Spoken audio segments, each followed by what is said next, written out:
कोई दिक्कत नहीं, कर लेंगे हम।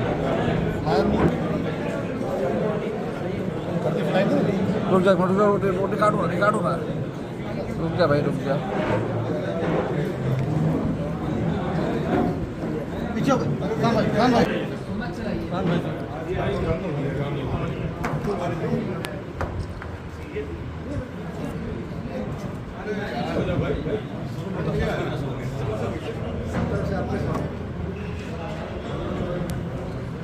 जी कैसरगंज के लोकप्रिय सांसद आदरणीय ब्रजभूषण शरण सिंह जी, जिले के प्रभारी आदरणीय अवनीश कुमार सिंह जी, जिला पंचायत अध्यक्ष आदरणीय भाइयों बहनों, जिस प्रकार से सेवा, सुशासन और गरीब कल्याण से समर्पित स्वर्णिम कार्यकाल में 9 वर्ष हमारे पूरे दुनिया को एहसास कराते हैं।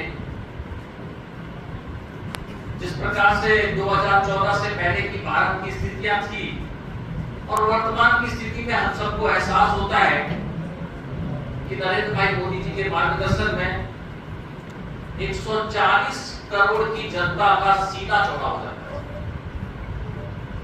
ऐसे ही ऐतिहासिक निर्णय जो माननीय प्रधानमंत्री जी ने लिए हैं, जो वर्षों से आम गरीब व्यक्ति चाहता था, जो कि पहले की सरकारों में बहुत सारे नारे तो दिए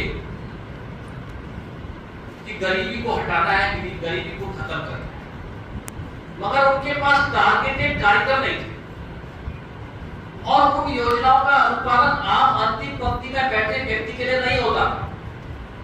योजनाएं और बजट का प्रोविजन जरूर होता होगा, मगर वो कुछ लोगों के हाथों में ही रहता। जब कोविड का कालखंड था, उस समय भी 80 करोड़ लोगों को, जबकि लोगों को उस समय की स्थितियों को देखते हुए आप सबके लिए ध्यान में होगा, एक तरफ बीमारी से बचना है, दूसरे तरफ परिवार को भूखे नहीं रहने देना है। वो दोनों चिंताओं को करते हुए नरेंद्र भाई मोदी जी ने लगातार काम किया और गरीब भी भूखा ना सो पाए, इसके लिए 80 करोड़ लोगों को मुफ्त माना।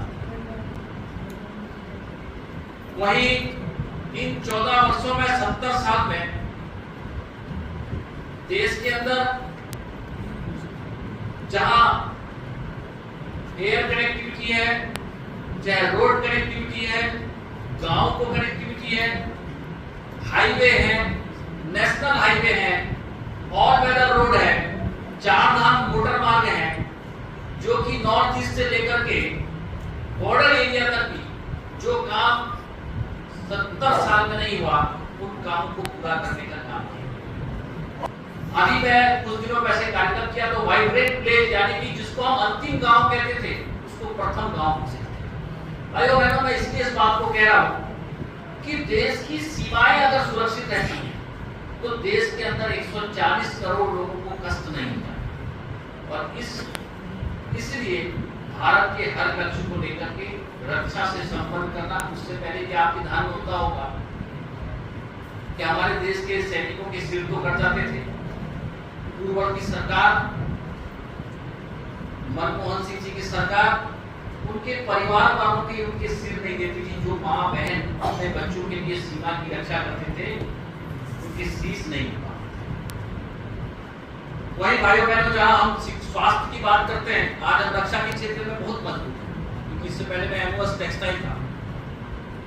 आपके ध्यान में कराते हुए मुझे आश्चर्य हो रहा है कि हमारे देश में भी हमारे ब्लड प्रूफ जैकेट नहीं थे। हमने टेक्नोलॉजी को एडॉप्ट किया, हमने वेपन टेक्नोलॉजी को एडॉप्ट किया, हमने सैनिकों को और माहिर किया। जो बाहर से हमारे बड़े बड़े चीजें हमें वेपन से संबंधित खरीदनी पड़ती थी, वो अब खरीदने की जरूरत नहीं, स्वदेशी निर्माण शुरू हो गया। हमारे सैनिक दृढ़ता से भारत माता की सीमा की रक्षा कर सकते। नहीं, हम इंपोर्टर नहीं, एक्सपोर्टर भी। ये छोटा विषय नहीं, क्योंकि देश की आन बान का सवाल। और पूरे देश के 11 करोड़ किसानों के ये किसान सम्मान 6,000 रुपए देने का काम है।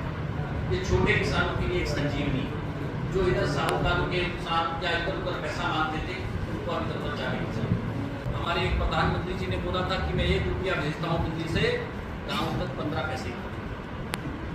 कमियां हमारी नहीं थी, ना कमियां भारत की जनता की थी। उन्हीं के परिवार के पहले आजादी के बाद प्रधानमंत्री बने, आजादी के बाद से उनका ही परिवार चला रहा था। फिर ये व्यवस्थाएं खराब क्या थी, उसको उन्होंने ढूंढने का प्रयास नहीं किया, और उसको ढूंढने का प्रयास अगर किसी ने किया तो नरेंद्र भाई मोदी जी ने किया। और वहीं से शुरुआत होती है कि 0 बैलेंस में खाता खोलो, जिसको कोई भी सुविधा देनी है उसके खाते में दो, चाहे वो वृद्धावस्था पेंशन है, विधवा पेंशन है, किसान सम्मान योजना है, चाहे उज्ज्वला का पैसा है, तो उसको डायरेक्ट बैंक ट्रांसफर करने का काम किसने किया? तो नरेंद्र भाई मोदी जी ने किया। वो जो भ्रष्टाचार था 85 पैसे का, उसको अगर आजादी के बाद खत्म करने का निर्णय लिया तो नरेंद्र भाई मोदी, और नई शिक्षा नीति ला करके इस देश के भविष्य को बदलने का काम अगर किसी ने किया तो नरेंद्र भाई मोदी। पूरे देश के अंदर जहाँ शिक्षा की बात हो रही है, वहाँ नए 7 IIM खोलने का काम भी अगर किसी ने किया तो नरेंद्र भाई मोदी। हमारे IIT 7 नए IIT खोले, ऐसे ही 15 नए एम्स खोले, और 700 से ज्यादा नए मेडिकल कॉलेज खोलने का काम भी अगर किसी ने किया नरेंद्र भाई मोदी जी। ये G20 की अध्यक्षता है।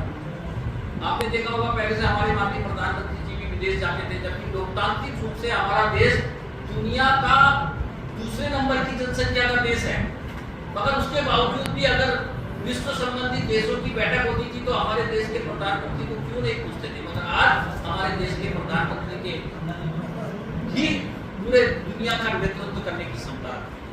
वही G20 की अध्यक्षता का ऑफर भारत में नरेंद्र भाई मोदी जी को मिला है। ये 9 साल की उपलब्धि हम सब के लिए बहुत बड़ी उपलब्धि है। दुनिया की सबसे तेज बढ़ती अर्थव्यवस्था भारत बन गया है। भारत दुनिया की 5वीं सबसे बड़ी अर्थव्यवस्था में शुमार।